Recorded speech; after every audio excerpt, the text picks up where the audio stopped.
Welcome to Travel Nation. Today, we take you on a journey to the heart of West Africa. A story of ambition, music, money, technology, and a dream that aimed to reshape not just one country, but the entire image of a continent. This is the full story of Akon City.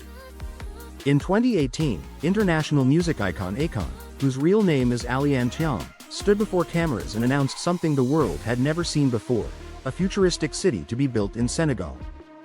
A smart city. A green city.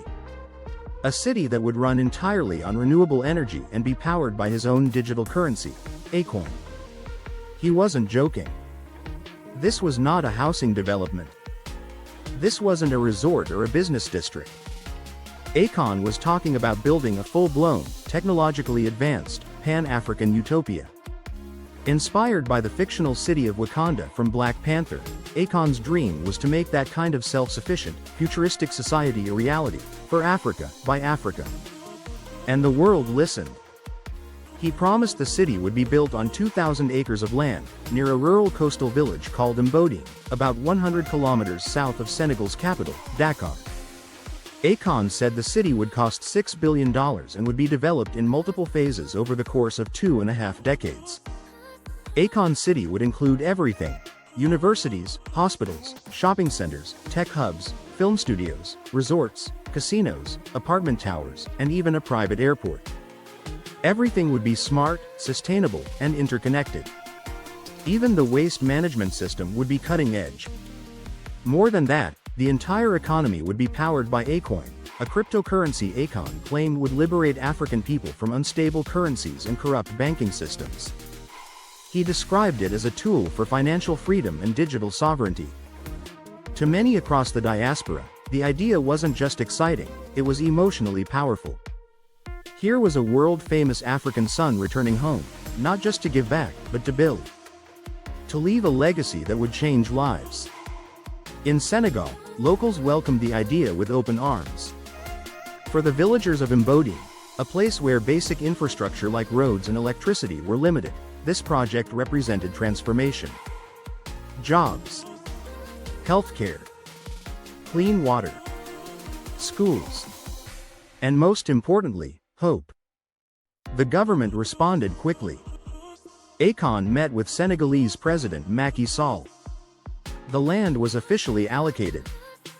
The Tourism Authority SAPCO signed a Memorandum of Understanding. Within a year, blueprints were being released online showing soaring towers, electric buses, and beachfront skyscrapers bathed in golden sunlight. And so began one of the most ambitious private development projects in African history. But as months turned to years, the reality on the ground told a very different story. Fast forward to today. If you were to visit the proposed site of Akon City, you'd find open fields.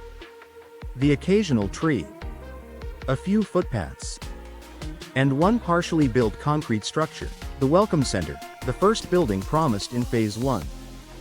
It stands alone, incomplete and surrounded by silence. There are no towers. No cranes.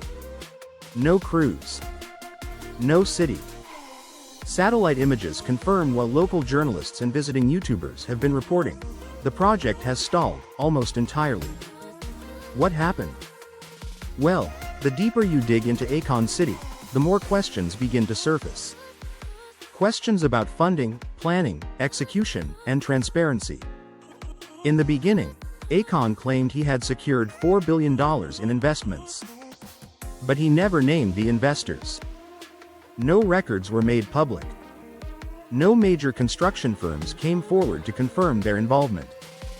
There was no evidence of contracts, financial milestones, or development permits beyond the land allocation. Instead, what surfaced were a string of lawsuits and financial disputes. In the United States, Akon was sued by multiple former partners, some accusing him of breach of contract, others of fraud. One lawsuit from a consulting firm claimed that Akon had used false promises to gain influence and access without paying for services. Meanwhile, Akoin, the digital currency meant to power this grand ecosystem, began to unravel. The coin, launched with great excitement, quickly plummeted in value. It wasn't listed on major exchanges.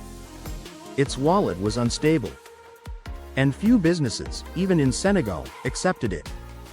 What was supposed to be a breakthrough tool for African finance turned into a speculative token with little practical utility.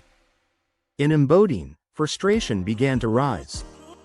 Villagers who had given up land or moved out for the promised development saw nothing happen. Some claimed they had not been fully compensated. Roads that were meant to be paved were still dirt paths. Promised infrastructure improvements never arrived.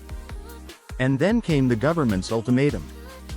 In August 2024, SAPCO, the state-run tourism development agency, gave Akon a final warning. Begin substantial construction now, or return 90% of the land. Behind closed doors, Senegalese officials reportedly began considering alternative investors for the land. For them, the project had crossed into the territory of lost confidence. So where does Akon stand today? Publicly, he still maintains the dream is alive. In interviews, he's admitted the timeline was too ambitious. He blames delays on the COVID-19 pandemic, changing regulations, inflation, and a hostile investment climate. He says the city was always going to take decades, not years, and that critics are being unfair. Privately, sources close to the project have told international media that the core team has disbanded. Some say Akon may never build on that land at all. But Akon City isn't just about whether a musician-turned-entrepreneur can break ground on a mega development. It reflects something much larger. The delicate balance between vision and delivery, between symbolism and infrastructure, between dreams and deeds. Africa has seen its share of mega projects. Cities like Konza Technopolis in Kenya, Hope City in Ghana, and Echo Atlantic in Nigeria have all promised modern urban miracles. Some have made progress. Others remain empty lots. Akon City, for now, sits somewhere in between. And the people of Mbodine? They're still waiting. Waiting for construction. Waiting for investment. Waiting for someone to show them that all the headlines and handshakes and hope were not in vain. So what can we learn from this? That no amount of celebrity or vision can replace follow-through. That building a city isn't about renderings. It's about logistics, financing, transparency, and trust. And that the people whose land you build on must be more than props in a promotional video, they must be partners. Akon City could have been many things. It still might be. Perhaps one day the concrete will be poured, the towers will rise, and Akoin will be revived. But today, it stands as a powerful symbol, not of failure, but of caution. A reminder that Africa needs more than dreams. It needs builders. Because true wellness, true transformation, and true empowerment don't come from fantasy. They come from action. And so we ask, who will build the real cities of tomorrow? Will it be another visionary? A government? A cooperative of people and planners and engineers? Or will it be the people themselves? Only time will tell. But as we close the chapter on Akon City for now, one thing is clear. The dream is not dead, it's just waiting for someone to finish it. Thank you for watching and please don't forget to subscribe.